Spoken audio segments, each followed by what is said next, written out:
Hi friends, உங்களுக்கு தெரியாத சில சூப்பர் அண்ட் இன்ட்ரெஸ்டிங்காக இருக்க மிஸ்டீரியஸான விஷயங்கள் இன்றைக்கி பார்க்க போகிறோம். இது உங்கள் இன்ஃபோபிளாஸ் தமிழ்.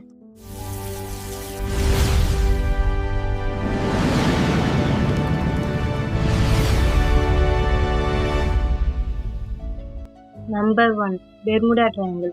அட்லாண்டிக் ஓஷனில் ஃப்ளோரிடா, பெர்முடா அப்புறம் புவேர்ட்டோ ரிக்கோக்கு நடுவில் இருக்கிற பகுதி தான் இந்த பெர்முடா ட்ரையாங்கிள். இதை டெவில்ஸ் ட்ரையாங்கிள் இல்லைன்னா சாத்தானின் முக்கோணம்னு சொல்லுவாங்க.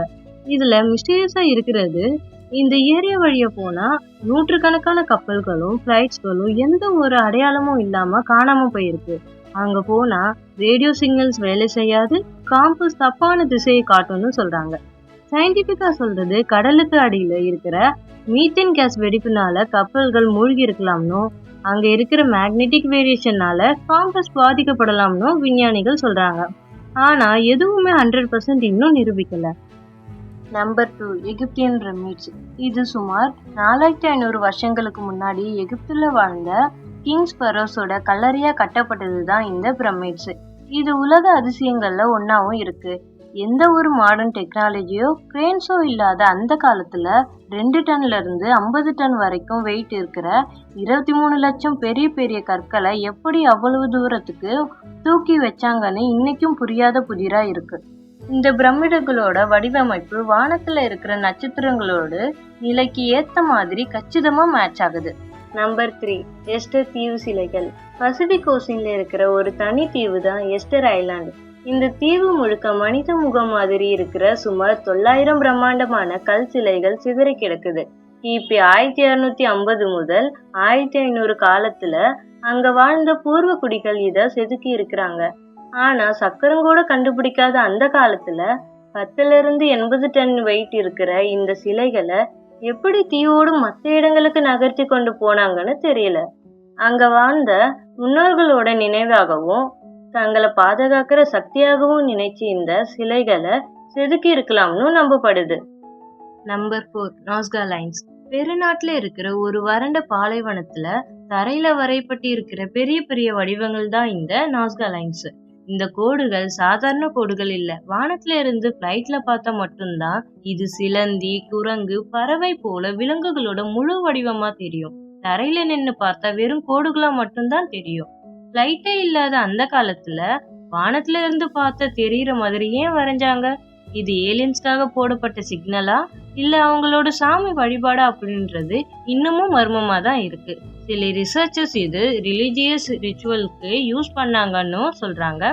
வேறு சில பேர் இது ஆஸ்ட்ரானமி ரிலேட்டட்னு நம்புறாங்க. Number 5, Stonehenge. இங்கிலாந்துல இருக்கிற ஒரு பெரிய புல்வெளியில வட்ட வடிவத்துல அடுக்கப்பட்டு இருக்கிற பிரம்மாண்டமான கற்களோட தொகுப்பு தான் இந்த ஸ்டோன்ஹெஞ்ச். இது 5000 வருஷம் பழமையானது. இந்த கற்கள் எல்லாமே பல மைல்களுக்கு கடந்து இருக்கிற மலைகள்ல இருந்து கொண்டு வந்தது. அவ்வளவு பெரிய கல்லை எப்படி இழுத்துட்டு வந்து இப்படி ஒண்ணுக்கு மேல ஒண்ணு அடுக்கி வச்சாங்கன்றது ஆச்சரியமா இருக்கு. இது ஒரு ஆஸ்ட்ரோனமிக்கல் கேலண்டர் அப்படின்னு சொல்றாங்க. ஏன்னா வருஷத்தோட குறிப்பிட்ட நாட்கள்ல சூரியனோட கதிர்கள் இந்த கல்லுக்கு நடுவுல கரெக்டா வந்து விழும். Number 6, Dyatlov Pass incident. இந்த டயட்லோ பாஸ் இன்சிடென்ட்னு சொல்றது ஹிஸ்டரியிலேயே ரொம்ப மிஸ்டீரியஸான ஒரு ஹாரர் மூவி ரேஞ்சுக்கு இருக்கிற ஒரு ரியல் லைஃப் இன்சிடென்ட். 1959ல ரஷ்யால இருக்கிற டெட் மவுண்டன்ல 9 எக்ஸ்பீரியன்ஸ்டு ஹைக்கர்ஸ் ஸ்கை ட்ரெக்கிங் போனாங்க. February 2ல நைட் ஏதோ ஒரு பயங்கரமான ஸ்னோ ஸ்ட்ரோம்னால வழி தவறி மலை மேல டென்ட் அடிச்சு தங்கினாங்க. அப்புறம் அவங்க டென்ட் உள்ள இருந்து கத்தியால கிழிச்சிட்டு வெளியே ஓடி இருக்காங்க. -30°C குளிர்ல ஷூஸ், ஜாக்கெட்ஸ் எதுவுமே இல்லாம வெறும் இன்னர்வியரோட ஓடி இருக்காங்க. சில பாடிஸ்ல வெளியே எந்த காயமும் இல்ல, ஆனா உள்ள ஸ்கல் அண்ட் ரிப்ஸ் ஃப்ராக்சர் ஆகி இருக்கு. 2 பேருக்கு கண்ணு நாக்குலாம் இல்லாம இருக்கு. ஏலியன் சேட்டி இல்ல சோவியட் மிலிட்டரியோட ரகசிய பாம் டெஸ்ட்னு நிறைய ரூமர்ஸ் கிளம்பிச்சு. ஆனா சயின்டிபிக்கா பார்த்தா நைட் டென்ட் மேல சடனா ஒரு ஸ்லாப் அவலான்ஸ், அதாவது பனித்தட்டு சரிவு விழுந்திருக்கு. அதனால பயந்து தப்பிக்க ஓடி பாதியிலேயே வழி தெரியாம ஃப்ரீஸ் ஆகி இருக்கலாம்னு சொல்றாங்க. என்னதான் சயின்ஸ் சொன்னாலும் அவங்க ஏன் அவ்வளோ பயந்து ஷூஸ் கூட இல்லாம ஓடுனாங்கன்னு மிஸ்டரியா இப்பவும் ஒரு பிக் கொஸ்டினா இருக்கு. Number 7 the lost city of Atlantis. அட்லாண்டிஸ்ங்கிறது ரொம்ப அட்வான்ஸாக பணக்கார சிட்டியே இருந்ததா சொல்லுவாங்க. அங்கே நிறைய gold palaces, modern tech and பெரிய ஷிப்ஸ்லாம் இருந்ததா நம்பப்படுது. பிளாட்டோங்கிற ஒரு பழைய கிரீக் ஃபிலாசபர் தான் இதை பற்றி முதல்ல எழுதினாரு. அவர் என்ன சொன்னாருன்னா, அங்கே இருந்த மக்கள் ரொம்ப பேராசை பிடிச்சவங்கள மாறிட்டாங்க. இதனால கடவுளுக்கு கோவம் வந்து ஒரே ஒரு நாள் நைட்டில் பெரிய சுனாமி வந்து அந்த முழு சிட்டி கடலுக்குள்ளே மூழ்கி போச்சு. நிறைய பேர் இதை உண்மைதான்னு சொல்லி அட்லாண்டிக் ஓஷன் அண்ட் ஆப்ரிக்கா சீல இதை தேடிட்டு இருக்காங்க. சயின்டிஸ்ட் அண்ட் ஹிஸ்டோரியன்ஸ் என்ன சொல்கிறாங்கன்னா, அட்லாண்டிஸ்ங்கிறது ஒரு உண்மையான பிளேஸ் கிடையாது.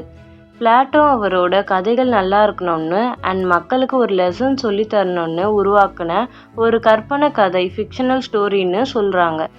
ஆனால் அட்லாண்டிஸ் இருந்துச்சா இல்லையான்னு இன்னும் ப்ரூவ் பண்ண முடியல. Number 8 area 51. இந்த ஏரியா 51ன்னு சொல்கிறது யூஎஸில் நிவேடா டெசர்ட்டில் இருக்கிற ஒரு top secret US military base. இந்த பிளேஸ் அவ்வளவு ரகசியமாக மெயின்டைன் பண்ணுறதால இதை சுற்றி உலகமே திகிலாகிற அளவுக்கு நிறைய ரூமர்ஸ் இருக்குது. அங்கே கிராஷ்டு யூஎஃப்ஓவும் ஏலியன்ஸோட பாடிஸும் வச்சு ரிசர்ச் பண்ணுறாங்கன்னு சொல்லுவாங்க. பேஸ் சுற்றி உள்ள போகவே முடியாது. ஆர்ம்டு கார்ட்ஸ் எப்பவும் பார்த்துட்டே இருப்பாங்க. பார்டரில் அத்துமீறல் பண்ணால் use of deadly force authorised, சுட அனுமதி இருக்குன்னு போர்டு மாட்டி இருப்பாங்க. நோ ஃப்ளை ஜோன், அந்த பிளேஸ் தாண்டி ஃப்ளைட் எதுவும் போகக்கூடாது. கோல்டு வார் டைமில் இருந்த யூஎஸ் கவர்மெண்ட் அவங்களோட super secrets pipelines and stealth fighter ஜெட்ஸ்லாம் டெஸ்ட் பண்ணுற ஒரு ரகசிய டெஸ்டிங் கிரவுண்ட் தான் இந்த பேஸ். இன்னும் கூட அட்வான்ஸ் டெக்னாலஜி ஏர்க்ராஃப்ட் டெஸ்ட் பண்ணுறதால யூஎஸ் கவர்மெண்ட் இதை இப்போவும் ரொம்ப ரகசியமாக வச்சுருக்காங்க. அது தெரியாமல் மக்கள் அங்கே பறக்கிற வினோதமான ஜெட்ஸை பார்த்து ஏலியன்ஸ்னு நினச்சிட்டாங்க. நம்பர் 9 சலடியூனி. சலடியூனி பற்றி ஷார்ட்டாக சொல்லணும்னா, இதுதான் வேர்ல்டு லார்ஜஸ்ட் சால்ட் ஃப்ளாட், உலகத்திலே இருக்கிற மிகப்பெரிய உப்பு நிலப்பரப்பு.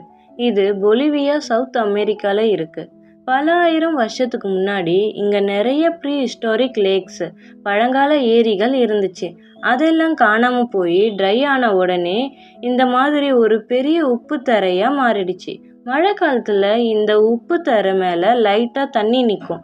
அப்போது அது பார்க்குறதுக்கு உலகத்திலேயே பெரிய நேச்சுரல் மிரர் மாதிரி மாறிடும்.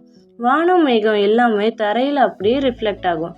ஸ்கையும் லேண்டும் தான் ஜாயின் ஆகுற மாதிரி விஷுவலாக இருக்கும். மழை இல்லாதப்போ டாப் ஏர் ஃபுல்லாக ட்ரை ஆகி ஆறுகோண ஷேப்பில் ஒயிட்டாக பார்க்குறதுக்கு வேறு உலகம் மாதிரி இருக்கும். இங்கே உப்பு மட்டும் இல்லை, டெக் உலகத்துக்கு ரொம்ப முக்கியமான லித்தியம் ரிசர்வயர் இங்கே நிறைய இருக்குது. இது ஃபோன் அண்ட் ஈவி பேட்டரிஸ் பண்ண யூஸ் ஆகுறது. இந்த பிளேஸ் ஒரு நல்ல டூரிஸ்ட் ஸ்பாட்டாகவும் இருக்கும். Number 10 door to hell. துர்க்மெனிஸ்டம்னு ஒரு கண்ட்ரியில் கரக்குன் டெசர்ட் நடுவில் ஒரு பெரிய ஹோல் இருக்குது. அதுதான் டர்வாசா கேஸ் கிரேட்டர். அதை பார்க்க நரகவாசல் மாதிரியே கண்டினியூஸாக நெருப்பு எரிஞ்சிட்டே இருக்கிறதுனால அங்கே இருக்க மக்கள் அதை டோர் டு ஹெல், அதாவது நரகவாசல்னு கூப்பிடுறாங்க. இது 1971 ரொம்ப வருஷத்துக்கு முன்னாடி சோவியத் யூனியன் ஜியாலஜிஸ்ட் அந்த பிளேஸில் நேச்சுரல் கேஸ் எக்ஸ்ட்ராக்ஷனுக்காக ட்ரில்லிங் பண்ணாங்க. சடனாக அங்கே இருந்த தரை கொலாப்ஸ் ஆகி ஒரு பெரிய பள்ளம் ஃபார்ம் ஆச்சு. அதில் இருந்த பேட் அண்ட் பாய்சனஸ் கேஸஸ் வெளியே வர ஆரம்பிச்சுது. அந்த டாக்ஸிக் கேஸ் பரவி யாருக்கும் ஆபத்து வரக்கூடாதுன்னு அந்த சயின்டிஸ்ட் ஃபயர் செட் பண்ணாங்க. அவங்க என்ன நினச்சாங்கன்னா, கேஸ் கொஞ்சம் நாளில் காலியாகிடும், ஃபயர் ஆட்டோமேட்டிக்காக ஆஃப் ஆகிடும்னு. பட் இன்சைட் டோட்டலாக அன்ஹீல்டிங் மீத்தேன் கேஸ் பேக்கடாக இருந்திருக்கு. ஸோ அந்த ஃபயர் ஃபாஸ்ட் 50+ இயர்ஸாக நான்ஸ்டாப்பாக எரிஞ்சிட்டு இருக்கு. கவர்மெண்ட் லேட்டஸ்ட் ரிப்போர்ட்ஸ் படி ஆக்சுவலாக இன்டர்னல் கேஸ் கண்ட்ரோல் ஸ்டெப்ஸ்னால இப்போது அங்கே ஃபயரோட இன்டென்சிட்டி ரொம்ப கம்மியாகிடுச்சு. இந்த வீடியோ உங்களுக்கு பிடிச்சிருந்தா லைக் பண்ணுங்கள், உங்கள் ஃப்ரெண்ட்ஸ்க்கு ஷேர் பண்ணுங்கள். இன்னும் இந்த மாதிரி இன்ட்ரெஸ்டிங்கான விஷயங்கள் தெரிஞ்சுக்க இன்ஃபோ ப்ளஸ் தமிழை மறக்காமல் சப்ஸ்கிரைப் பண்ணிக்கோங்க.